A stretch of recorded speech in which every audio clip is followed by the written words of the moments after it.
are now moving to the next speaker. We have Ms. SHIREEN VAKIL with us.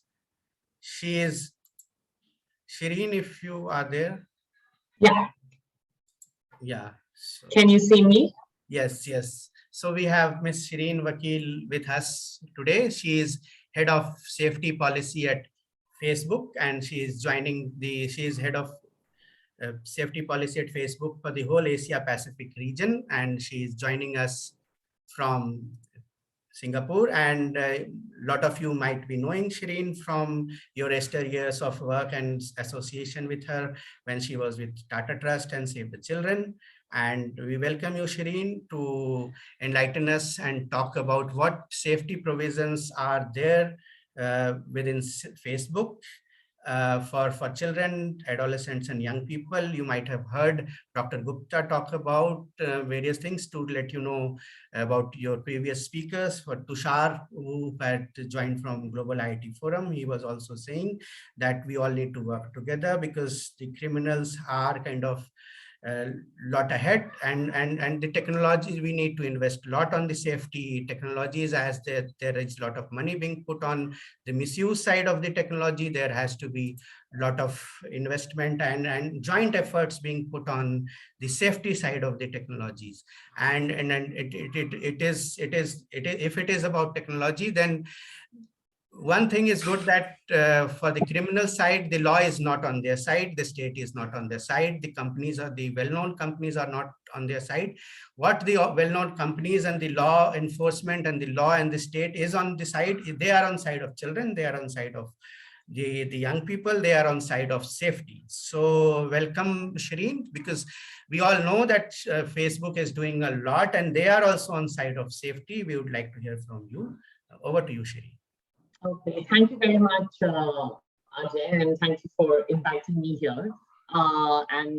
Good afternoon, good morning to everybody who's participating. I won't kind of give anything further about my introduction beyond what Ajay was saying.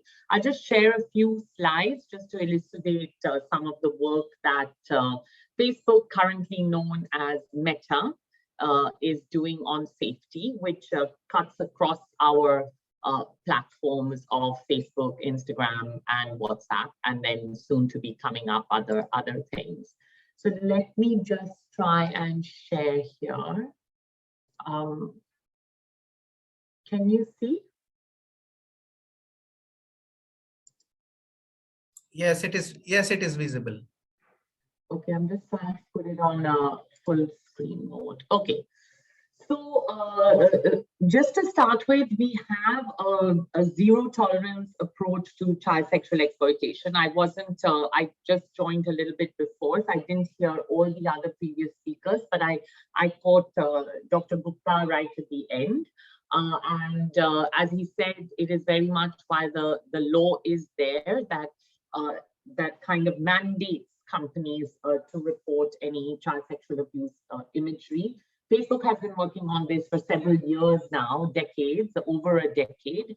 And one of the things is, initially we started by using technology developed by Microsoft, I think, which was photo DNA. So basically to detect the photo so that there's a match, and then you create what is called a hash, which is like a digital footprint. So the machines bring it down, and also there are then human reviewers. But since then, we've actually developed technology ourselves, more sophisticated technology to try and detect things better. And this is open source, so it can be used by any company who wants to do the same and should be encouraged to do that. So we have a kind of 360-degree approach towards safety, child safety and women's safety, but I'm going to talk about child safety today. So that is working in partnerships, because this is very, very critical for us, because even though there are a large number, I think about 35,000 people across the world working on safety, we know that we need to be working with experts like all of you on the ground to inform us as to how our tools are working, what more we need to do, and to get reports from you.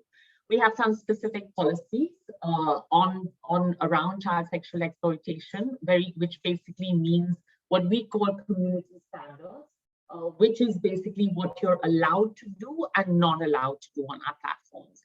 And then certain tools to give people control, like block, restrict, etc., as well as resources. And then very importantly, feedback, so that we keep hearing from people as to, because things change so fast of what's working and what's not working.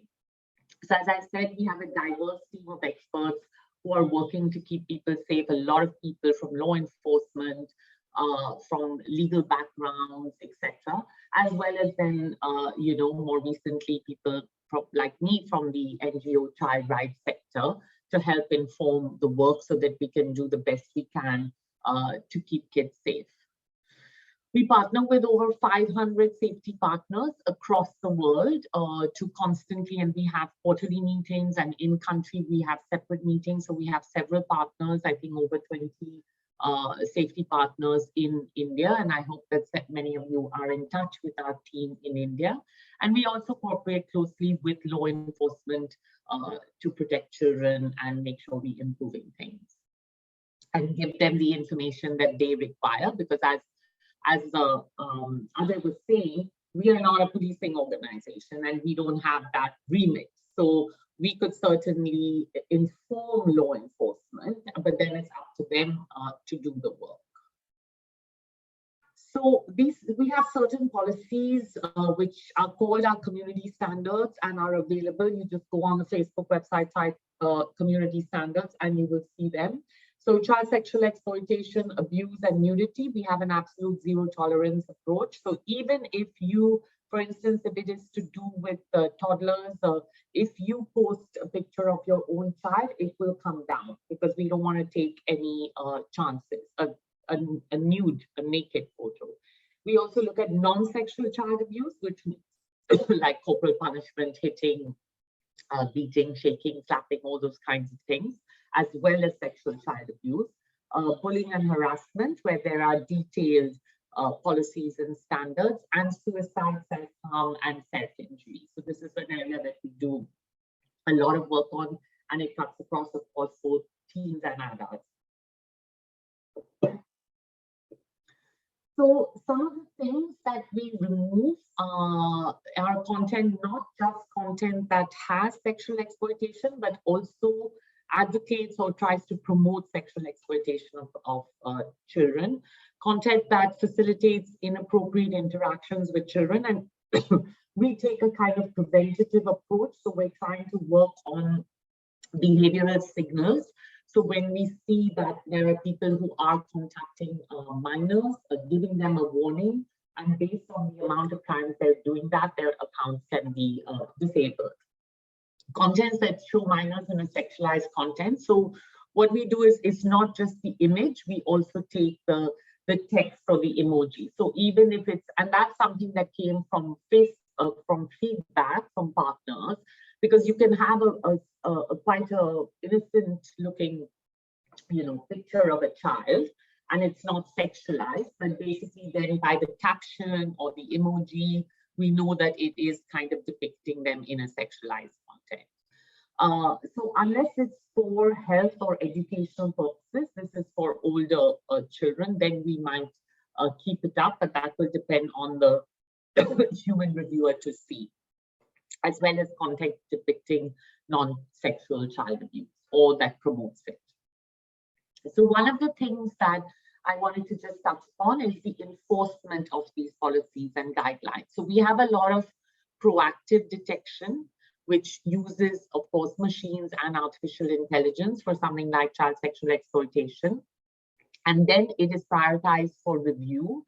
And there are human reviewers across the world working in different languages, 24/7, that are reviewing the material. And one thing to note is that you can report everything, and then it's reviewed to see whether it actually violates our policies or community standards. And you only need to report it once. I mean, reporting it 5 times or 10 times won't help. You need to report it once, and you should get a response to that within 24 hours. Where it comes, and we really depend on reports coming to us. And in something like child sexual exploitation, we have a very high rate of takedown, which is about 99% is taken down in because before it even goes forward by the detection technology. In other areas, of course, it might vary because they are more nuanced. So there are several things that you can report, and when you click on those buttons on the right, you'll be asked, why are you reporting this post? And under that, there is a section that says involves a child. So there will be nudity or pornography, but that covers adults as well. So you add sexual exploitation or solicitation. But here we have a separate one, so specifically for children. So hopefully that will make it easier to report. And you can do it across Facebook and Instagram. We have some additional protections for minors. So as you know, you have to be 13 to join the platforms. And this is really, really important because the content is made with the thought of this age group in mind. And that's why we look at age-appropriate controls, age-appropriate content, etc. So it's really important for parents and others to make sure that they do not have younger children joining. Many times parents themselves create accounts for kids. So we really need to be clear about that. More restrictive privacy and visibility settings. So for instance, if you join as a minor, your location is automatically off, like no one can see it, or your details, like your personal details are not there, etc. And as I said before, we have complete zero tolerance for child exploitation. Several tools on security, privacy, so you know your two-factor authentication, strong passwords, etc. Choosing what you want to share and with whom, so you can create different friends groups. You can have a private profile, public profile. Again, for minors, you're automatically defaulted to a private profile. And even if you try and create a public profile, you will get a pop-up asking you, are you sure you want to go ahead? And this will be viewed by everybody. Obviously, we won't stop someone if they want to create it, but we will kind of give them an alert. Safety features like blocking, restricting, and reporting. And then lots of well-being features like taking a break. If you've spent a lot of time, the message that comes up that says you're all caught up, so you don't have to keep scrolling, so you know there's nothing new for you. And when someone is, you know, maybe sending a bullying comment, something that will pop up saying, are you sure you want to go ahead and send this? So we have a help center, so you can look for it for advice and see how you can get help and what you can do and you can't do. For child safety, this last year, we've created a separate child safety hub. So you go to Facebook and / child safety and you get into it. And it has a whole lot of resources for parents, caregivers, teachers on child safety, as well as a training program that you can click on and go through about all our various tools. And someone was talking about schools. So we have a whole digital literacy program called We Think Digital that is important for all kids, really. As soon as they get digital, and they're getting digital right from the start, they need to know how to keep themselves safe. Just like we tell kids when they go out, you know, how to cross the road, not to talk to people they don't know, those sorts of things we need to be telling our kids, and we need to be informed ourselves. Instagram too has a safety center that you can access with all the various safety tools. Okay, so that was just a sort of snapshot. I'll stop sharing now, so I can't see you, unfortunately. I can see some people, I think, but probably you can see me. So these are some of the things that you know, we do and we will continue to do. And as I said, it's constantly evolving the work that we do. And I think that one of the things is to actually, just as we work offline on child protection, to make people aware of what I think that it's obviously a big, you want kids online because it's a source of empowerment, expression, and in today's day and age, you can't not have kids online, and especially with COVID, you know, all of education has sort of come online. but they also need to know about various risks that are there online and all the various tools that they have to protect themselves. And one thing I just wanted to mention is that last year we did a piece of research as to look at the numbers of, because we report very proactively and to NECMEC, which is the National Center for Missing and Exploited Children, and then NECMEC works with law enforcement in India. The question is that the majority comes from India, of the largest, I suppose, because we're so large. And then it's a question for law enforcement here to take action. And that is not that's something for probably civil society. But we looked at what is the reason why there is so much of this on our platforms, what is the nature, what can we do?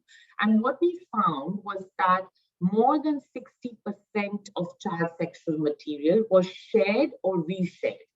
So for instance, just 5 images accounted for more than 60% of the cyber tips that we were sending up to law enforcement. So the thing is that with the same picture can be moved, the resolution can be changed, and the human eye can see that this is Ajay, but there's a slight tweak, the resolution is changed. But when it comes to the machines, they pick it up as 5 distinct images. So it means that if the same person is shared and reshared. And then when we did further research as to the behaviors behind that sharing, we saw that over 80% of people were sharing for non-malicious purposes. So they were sharing out of shock, horror, outrage, look at this scenario, look at what's happening to this child, and then they were sharing. It was not kind of bad actors. I mean, there were, of course, 25% were bad actors. But a lot of people were sharing out of shock, horror, outrage, maybe to bring it to the attention of law enforcement. So, and we know that this is illegal. Sharing CSAM is illegal, and it re-victimizes a child. Just like if you keep sharing rape videos, it re-victimizes every time the woman. So we did run a campaign last year with a few organizations in partnership with, I think, in India, Cyber Peace Foundation, ARPAN, and one more, I can't remember, maybe Aram, to have a campaign that tells people to report it and not share it. So that PSA is available if you want to distribute it amongst your platforms, because it's really important for people to report any child sexual abuse material and not share it further. And it's only when we report it that any action can be taken. So that was something I just wanted to share. Thank you so much, SHIREEN, for letting us know and sharing what Facebook has in terms of provisions for and strategies for child safety. I think Sonali was asking something about strategies of content removal on WhatsApp. Would you be able to take that question? Or we'll so WhatsApp is an encrypted surface, as you know. So we can't likely run our machines and on the other surfaces. We can't run it on WhatsApp because it's encrypted, which means we can't see it. Nobody sees it. It's only between the sender and the receiver. But what you can do is you can report it. So if you can still report that content. So if you see a piece of child sexual abuse material and you send that to WhatsApp, there is a reporting link, then we will still take action, which we do. And if we see anything, we can look at obviously the profile pictures, the profile details. So if we see anything there that gives us a warning, or indeed any images of children or something, that would get taken down. But with WhatsApp more than anywhere else, we obviously rely on user reports because we can't run our AI detection or look into it like we can do in the other non-encrypted surfaces. Thank you so much, SHIREEN, and glad to hear from you directly that kind of sharing is not reporting. Sharing in expression of awe or anger or surprise or shock is, and saying, oh, look what this is something which is very, very bad. So it actually increases the trauma of the victim, and it gets reshared, and reshared. It's like when there is a traffic jam, then you do not take your vehicle down there and say that I am going to clear the traffic jams. So we need to understand these nuances, and we are glad that Facebook is doing so much about it, and it remains connected to the academia and the NGO community and the government, and you run campaigns also.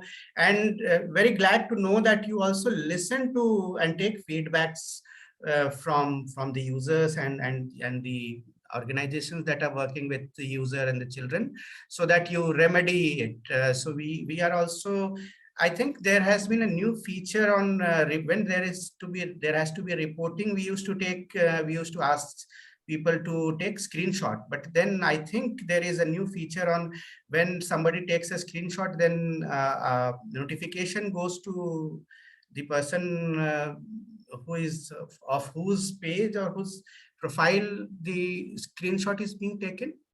Is there something? I didn't understand the question. I think the point is that you can report. There is a button to report, and you have to send the URL. It's really important to send the URL. And the screenshot also. You don't have to send a screenshot. You have to send the URL. Okay. And is there any provision of somebody taking a screenshot, then it goes a notification to, suppose I am taking a screenshot of your profile or your content, then the notification goes to you when I am taking a screenshot? Is there such provision? No, I don't think so, but I can double check it. No, I know that for reporting and for us to review, we have to get the URLs, because we can then go in and see exactly what it is, because a screenshot could come from anywhere, right? Okay, great. Yeah. So any last comments on safety and how we as community should work together and be careful about when it comes to reporting, especially about reporting, and your linkages or your support that you seek from wider NGO community or the academic community or the government? I mean, I think that it's really important to report, as I said, and not to share child sexual abuse material, or indeed non-child sexual abuse material, but with child sexual abuse material, because it just means that then, like, even when we send it to law enforcement, if I say that only 5 actually images accounted for more than 50%, and we send up a lot. So let's say we're sending up 10, we sent up 5 million in 1 quarter. So then it makes it difficult for even law enforcement to see which ones are actually the high priority, etc. It is so many repeats. So I think it re-victimizes kids. So really important to report and not share. The other thing is really important. My learning in this, I've been in now with Meta for about a year, and my learning is that I did myself know how much that you can do, how many tools, features, etc. there are for us as users, and then even more for children. So I think that awareness is really important, and I feel that it should probably become a core part of any curriculum, as well as parents need to be aware, teachers need to be aware, young people need to be aware. And please do not just get your very young kids online. You know, it's not, I know people give mobile phones, etc. Be careful when you do that. And that's why we're looking at, you know, what is age appropriate, what is important. We have something called Messenger Kids, for instance, and that is with full parental supervision. So the parent has to kind of allow the child in, and then can choose the friend, see that, etc. So that is something I think that needs to be greater awareness, and everyone working together to keep kids safe online and offline, of course. Thank you so much, SHIREEN, for talking to us, and we'll remain connected, and we'll share the reports of the other session, and so that you can have a look on, because it will help improve your work there with Facebook. Thank you so much, SHIREEN. Thank you. And now we have